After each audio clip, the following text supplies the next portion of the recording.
Informasi berikutnya pemirsa, pengatur lalu lintas tidak resmi di Kota Banjarbaru jadi perhatian pemerintah setempat. Ya, selain tidak resmi, pengatur lalu lintas kerap ditemui dalam kondisi mabuk. Aktivitas pengatur lalu lintas yang tidak resmi atau biasa disebut Pak Ogah yang biasa beroperasi di putaran balik sejumlah ruas Jalan Ahmad Yani jadi perhatian Satpol PP Kota Banjarbaru. Pak Ogah biasa membantu pengendara berputar balik ini kerap dilaporkan masyarakat karena terlihat ada beberapa oknum yang menghirup lem hingga minum minuman keras sehingga dinilai membahayakan bagi pengendara jalan raya. Kasih Opsdal Satpol PP Kota Banjarbaru, Yanto Hidayat, mengatakan pihaknya telah melayangkan surat pernyataan kepada beberapa orang Pak Ogah, dari berpakaian yang sopan hingga tidak mabuk saat mengatur pengendara saat diputar balik. Ada beberapa pernyataan yang kita buat terhadap mereka. Satu, mereka mengakui sebagai orang yang melaksanakan kegiatan tadi, yang mengatur lalu lintas dengan U-turn. Yang pertama, yang keduanya mereka kita tekankan, kita peringatkan kembali mereka kalau mereka berada di jalan menggunakan pakaian yang sopan, dalam artian yang rapih dan sebagainya, dan tidak seperti yang kita perlihatkan mereka berbuka baju dan kemudian dengan pakaian yang tidak pantas lah untuk mengatur lalu lintas. Titik U-turn yang menjadi pengawasan petugas diantaranya U-turn depan kampus ULM Banjarbaru, U-turn depan Museum Lambung Mangkurat, U-turn kilometer 32, serta U-turn di depan kolam renang Antasari, Guntung Payung.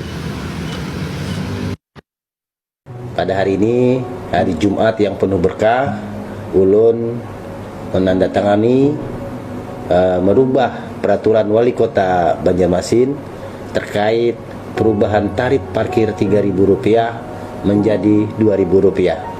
Semoga perubahan tarif parkir ini bisa meringankan dan memudahkan bagi masyarakat Kota Banjarmasin, dan juga mudah-mudahan ini adalah keberkahan bagi kita semua. Fenomena maraknya Pak Ogah atau petugas parkir liar di Kalimantan Selatan, khususnya Banjarmasin dan Banjarbaru, disebabkan oleh minimnya lapangan pekerjaan, kelalaian pengawasan usaha pinggir jalan, serta lemahnya penegakan hukum meskipun regulasi telah ada. Fenomena ini terus berulang meski ada razia rutin oleh Dishub dan Satpol PP, karena pelaku sering kembali beroperasi setelah teguran.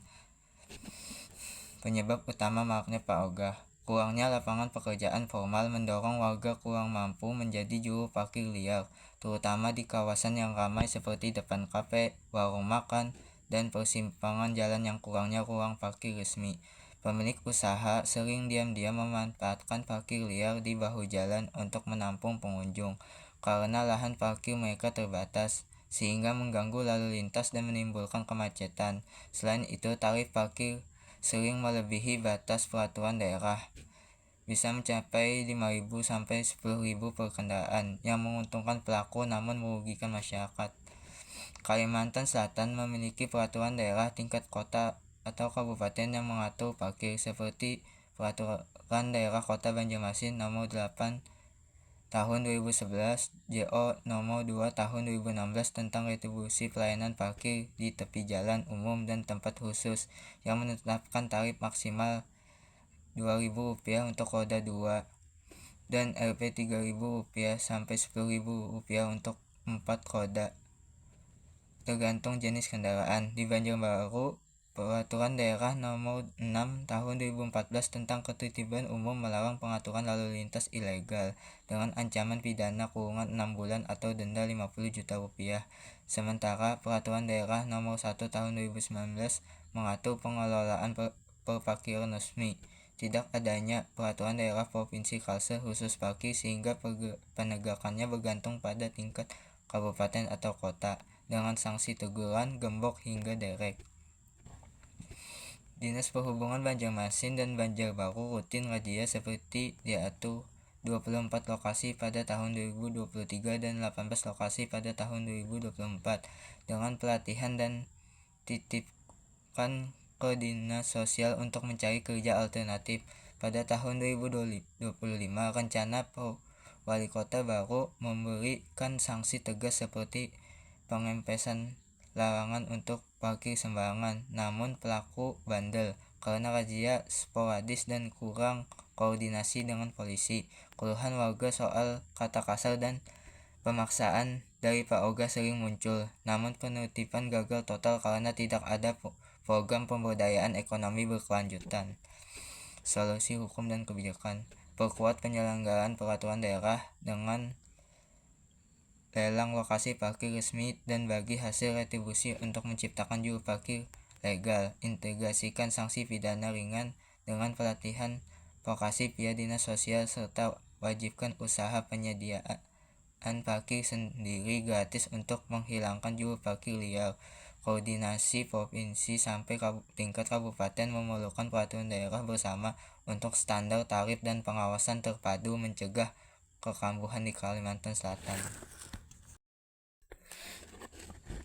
Yang kedua, beberapa kekurangan hukum, kekaburan, dan konflik dalam peraturan daerah Kalimantan Selatan muncul dari evaluasi regulasi yang tidak efektif, pencabutan peraturan daerah, serta ketidaksesuaian dengan dinamika sosial ekonomi modern. Observasi ini menyangkut lebih dari 2 kasus struktural berdasarkan isu terkini seperti lingkungan ekonomi digital, adat, dan tata ruang. Kekosongan hukum: belum ada peraturan daerah Provinsi Kalimantan Selatan yang mengatur ekonomi digital serta komprehensif seperti KRIS, transaksi UMKM non-tunai, dan inklusi keuangan digital. Meski event seperti Banua Festival 2025 menunjukkan pertumbuhan signifikan, tanpa payung hukum daerah, tidak ada regulasi khusus pemberdayaan masyarakat dan bantaran Sungai Banjarmasin untuk pengelolaan lingkungan, termasuk hak kepemilikan rumah adat modern, sehingga rentan konflik dengan nasional seperti Undang-Undang Lingkungan Hidup. Kekosongan ini juga terlihat pada pengelolaan nilai ekonomi karbon di luar jasa lingkungan umum. Meskipun ada peraturan daerah nomor 7 tahun 2022, namun belum menjangkau sektor swasta digital. Kekaburan hukum: tarif retribusi parkir di Peraturan Daerah Kota Banjarmasin nomor 2 tahun 2016 ambigu karena pelaku sering melampaui batas, tanpa sanksi jelas untuk pemilik usaha yang memanfaatkan Pak Ogah, menyebabkan penertiban sporadis. Peraturan Daerah nomor 13 tahun 2003 JO nomor 4 tahun 2005 tentang larangan kegiatan bulan Ramadan kabur dalam definisi kegiatan dan sanksi, tidak selaras dengan Undang-Undang nomor 12 tahun 2011 pembentukan Perpu, sehingga sulit ditegakkan dalam konteks toleransi beragama. Kekaburan serupa pada Peraturan Daerah Pelestarian Seni Budaya Banjar tidak maksimal karena kriteria pelestarian tidak beroperasi.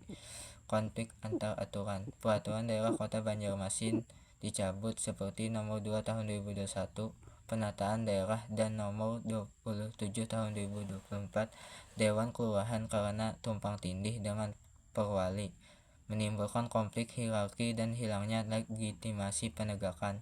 Konflik tata ruang muncul antara Peraturan Daerah Rencana Tata Ruang Wilayah Gudang di Zona Kota dengan Peraturan Daerah nomor 15 tahun 2012 bangunan di mana izin gedung bertentangan dengan zonasi pergudangan.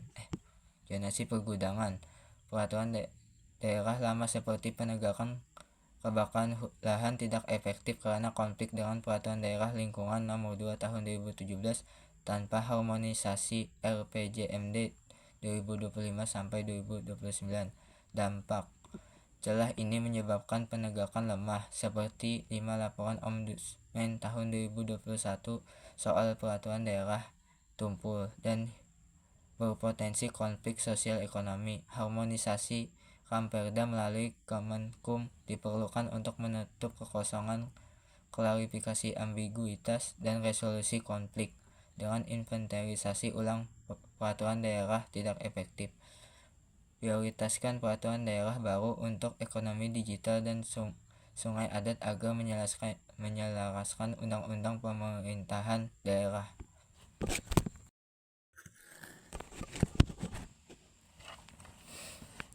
Yang ketiga, Undang-Undang Nomor 3 Tahun 2020 tentang perubahan atas Undang-Undang Nomor 4 Tahun 2009 tentang pertambangan mineral dan batu bara atau disingkat Minerba, memang memberikan kewenangan pengelolaan minerba ke pemerintah pusat, menghapus peran penting daerah dalam pemberian izin usaha pertambangan. Sentralisasi ini bertentangan dengan semangat otonomi daerah sebagaimana diatur dalam Undang-Undang Nomor 23 Tahun 2014 tentang Pemerintahan Daerah, yang menekankan desentralisasi kewenangan konkurren untuk mendukung kesejahteraan lokal. Penjelasan berikut menguraikan konflik tersebut beserta dampak hukum dan sosial bagi daerah penghasil. Konflik dengan otonomi daerah. Undang-Undang Nomor 3 Tahun 2020 melalui pasal 4 secara eksplisit menempatkan penguasaan minerba di tangan pemerintah pusat, termasuk kebijakan perizinan, pengawasan dan pengelolaan, sehingga menghapus kewenangan provinsi dan kabupaten kota yang sebelumnya ada di Undang-Undang Nomor 4 Tahun 2009. Hal ini berbeda dengan asas otonomi daerah yang bertujuan memberikan kewenangan luas kepada daerah untuk mengatur urusan rumah tangganya sendiri, termasuk sumber daya alam strategi seperti minerba demi percepatan kesejahteraan masyarakat. Meski Undang-Undang Nomor 3 Tahun 2020 membuka peluang pengungkapan kewenangan, praktiknya tetap mendominasi sentralisasi, menerapkan prinsip negara kesatuan yang seimbang dan desentralisasi. Secara hukum, daerah penerbit kehilangan izin penerbitan dan pengawasan langsung, menyebabkan distorsi akuntabilitas karena tanggung jawab pengelolaan beralih sepenuhnya ke pusat tanpa mekanisme pengawasan lokal yang kuat. Pendapatan daerah diperoleh melalui penurunan penerimaan asli daerah dari royalti dan retribusi pertambangan, meskipun ada kompensasi seperti dana alokasi khusus yang sering tidak sebanding. Risiko litigasi meningkat karena daerah sulit menuntut pelanggaran lingkungan atau operator one prestasi, sementara pusat kesulitan mengawasi secara efektif di lapangan. Dampak sosial bagi daerah penghasil termasuk hilangnya rasa memiliki terhadap sumber daya alam, sehingga masyarakat lokal kurang peduli terhadap pengawasan lingkungan dan reklamasi pasca tambang. Terhambatnya kesejahteraan karena manfaat ekonomi lebih banyak mengalir ke negara dan investor, sementara degradasi lingkungan seperti polusi udara dan deforestasi membebani masyarakat adat tanpa kompensasi yang memadai. Potensi konflik sosial muncul seperti protes warga terhadap operasi tambang yang dianggap merugikan karena daerah tidak lagi berperan sebagai mediator utama. Yang keempat, Menteri Keuangan Purbaya Yudi Sadewa menuding adanya dana pemerintah daerah senilai 234 triliun yang mengendap di bank per Oktober 2025. Berdasarkan data Bank Indonesia, dengan dugaan permainan bunga deposito, Kalimantan Selatan terlibat melalui Kota Banjarbaru yang tercatat memiliki endapan senilai 5,17 triliun atau peringkat 3 nasional. Meski ternyata kesalahan masukan dari Bank Pembangunan Daerah Bank Kalsel yang mencampurkan dana provinsi, Gubernur Muhyiddin menanggapi dengan keras dengan menyebut pernyataan Purbaya sebagai koboi salah tembak yang terburu-buru dan menimbulkan kekacauan, sekaligus menegaskan komitmen percepatan serapan APBD. Purbaya Yudi Sadewa mengungkapkan kekhawatirannya atas dana Pemda yang mengendap di bank, yang seharusnya langsung dibelanjakan untuk kesejahteraan masyarakat. Ia menyoroti perbedaan data dengan Menteri Dalam Negeri Tito Karnavian yang senilai 2,15 triliun dan memperkirakan risiko pemeriksaan Badan Pemeriksa Keuangan jika dana hanya disimpan di giro atau deposito tanpa produktivitas. Tuduhan ini memicu polemik nasional. Penyerapan anggaran pemerintah daerah lambat menyebabkan proses lelang tertunda. Sistem e-katalog belum efisien, keterlambatan petunjuk teknis dari kementerian serta kebijakan kepada daerah yang menunda pencairan. Faktor lain termasuk perencanaan data engineering desain molor, penundaan penetapan pejabat pengelola keuangan, dan restrukturalisasi kementerian yang menghambat petunjuk teknis. Secara nasional, realisasi belanja pemerintah daerah sering hanya 10-11% di awal tahun, menumpuk di akhir karena penyusunan peraturan daerah APBD yang telat. Ketertiban Kalimantan Selatan. Kalimantan Selatan menjadi sorotan karena kota Banjarbaru dilaporkan mempunyai dana mengendap senilai 5,17 triliun oleh Bank Indonesia akibat kesalahan input BPD Bankalsel yang memasukkan dana provinsi ke laporan kota. Provinsi Kalimantan Selatan sendiri memiliki riwayat serapan APBD lambat, dengan realisasi belanja dikirimkan di akhir tahun 2024 karena keterlambatan pengadaan barang atau jasa dan DAK fisik pada bulan November 2025. Pemerintah Provinsi Kalimantan Selatan gelar rekor percepatan realisasi APBD tahun 2025 sampai 2026 untuk atasi masalah ini. Gubernur Muhyiddin bereaksi emosional datangi kantor Bankalsel Banjarbaru pada 28 Oktober 2025 untuk mengoreksi data dan sentil Purbaya sebagai koboi salah tembak yang buru-buru bikin kacau. Ia imbau menteri hati-hati beri pernyataan, menjaga ciri khas Kuihing, tapi kali ini tersebut ketegangan tinggi dengan nada sindiran tajam. Muhyiddin menegaskan dalam rekor APBD bahwa SKPD lambat serap anggaran harus mundur atau dinonjolkan, menunjukkan respon proaktif pasca polemik.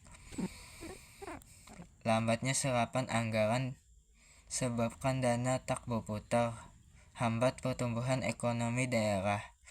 Misal pergeseran 1 triliun rupiah bisa menaikkan PDRB 0,05% dan kurangi pelayanan publik di Kalimantan Selatan. Endapan ini picu adu data pusat sampai daerah, mengikis kepercayaan masyarakat serta mendorong pengawasan BPK lebih ketat. Polemik ini mempercepat rekor pemerintah Provinsi Kalimantan Selatan untuk memaksimalkan APBD 2025. Namun mempertahankan ketegangan politik antar pusat dan daerah. Nah, jadi ini sementara apa yang dikatakan oleh Pak Menteri Keuangan Purbaya Sadiwa ini tidak ada kebenarannya. Jadi artinya jangan sampai ini koboi. Nah, jadi koboi sebenarnya itu koboi satimbak. Ya timbak Kalimantan Selatan, balik Kalimantan Selatan timbak ternyata kan masalah bangun jadi koboi juga nih. Ya koboi juga kita janganlah menteri ini sebenarnya setemennya selalu cepat gitu. Jangan terburu-buru ya, jangan terburu-buru mengambil statement kepada masyarakat. Akhirnya kita kacau nih. Yang kelima, banjir bandang dahsyat yang melanda Pulau Sumatera baru-baru ini menjadi salah satu bencana alam terparah dalam sejarah modern Indonesia, dengan dampak yang meluas di 3 provinsi utama dan korban jiwa mencapai hampir 1.000 orang. Peristiwa ini terjadi sepanjang akhir November hingga awal Desember 2025, dipicu oleh curah hujan ekstrim yang melebihi kapasitas dan alam setempat, menyebabkan banjirop dan longsor di berbagai daerah.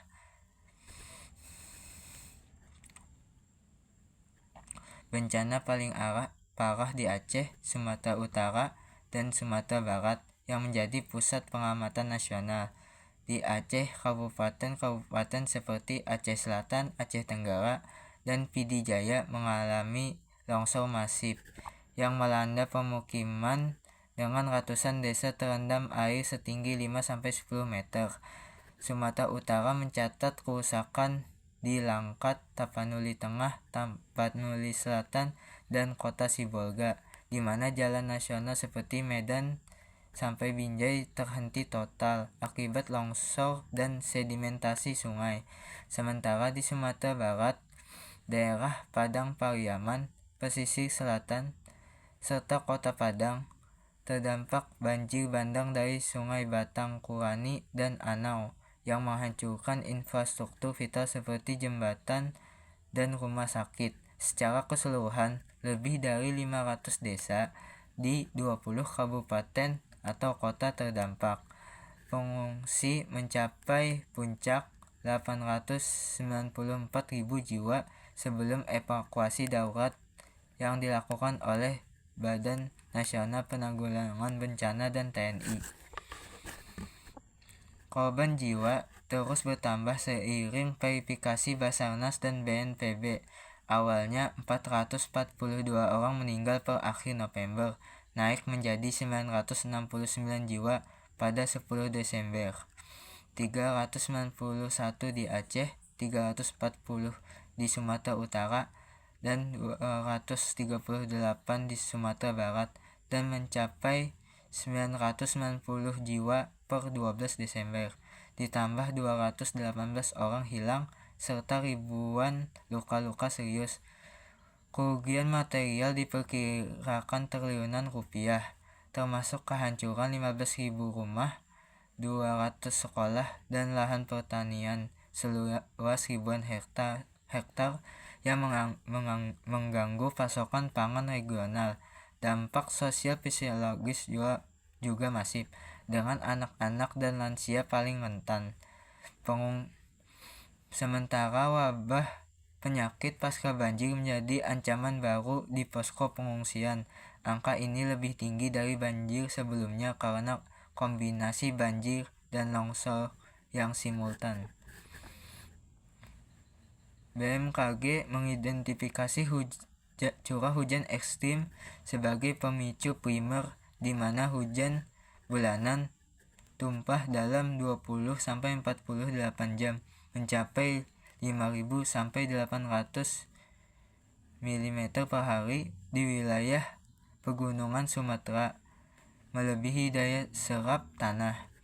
Faktor hidrometeorologi ini diperparah oleh La Nina yang membawa pula hujan lebat. Namun pakar UGM dan lainnya menyoroti ulah manusia, deforestasi, pembohong di hulu daerah aliran sungai seperti daerah aliran sungai Batang Toru dan daerah aliran sungai Kuranji yang mengurangi tutupan hutan hingga 40% dalam dekade terakhir, menyebabkan erosi dan sedimentasi sungai. Faktor tambahan seperti konversi lahan sawah menjadi pemukiman ilegal, drainase kota yang buruk, serta tambang ilegal mempercepat aliran air permukaan. Longsor pendamping juga muncul karena lereng curam yang tak terjaga, menjadikan ini bencana buatan manusia dengan sentuhan lahan ekstrim. Pemerintah pusat melalui BNPB dan BMKG bertanggung jawab utama atas sistem peringatan dini siaga bencana yang gagal mendeteksi. Meskipun perakiraan hujan ekstrim sudah dirilis sejak akhir November, pemerintah daerah di 3 provinsi lalai dalam penataan ruang dan larangan bangunan di bantaran sungai. Sementara Kementerian Lingkungan Hidup wajib menindak deforestasi oleh perusahaan sawit dan tambang. Masyarakat dan pelaku usaha di hulu daerah aliran sungai juga bertanggung jawab atas tindakan ilegal yang merusak ekosistem untuk masa depan. Restorasi hutan daerah aliran sungai secara masif, peningkatan infrastruktur tanggul anti banjir, dan regulasi izin ketat zonasi. Pakar menekankan pendekatan berbasis adat lokal Sumatera untuk konservasi agar bencana serupa tak terulang dan pemulihan pasca bencana lebih inklusif.